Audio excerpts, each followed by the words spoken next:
অনেকের ক্ষেত্রে ট্রানজিস্টরটা মাথায় আওয়াজ বলে লাগা যায়। তো এই ক্ষেত্রে আজকে সম্পূর্ণ টেকনিক দেব, টেকনিক ইনশাআল্লাহ ট্রানজিস্টর আপনি আর ভুলবেন না। তো এই টেকনিক অবলম্বন করার ক্ষেত্রে আমার এখন যেটা বেশি গুরুত্বপূর্ণ সেটা হলো নারী এবং পুরুষ চেনা। কি হাস্যকর হইতেছে না?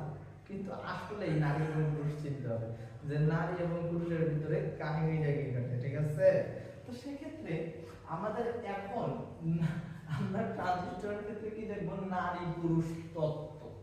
দেখি নারী পুরুষ তত্ত্বে কি বলা আছে।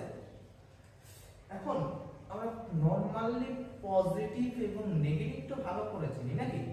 পজিটিভে কিন্তু পি আছে, নেগেটিভে কিন্তু এন আছে। পি এবং এন, পজিটিভ মানে হলো পি, পিতে মনে করবেন আপনি পুরুষ, আর নেগেটিভ মানে হলো এন, এনে মনে করবেন আপনি নারী।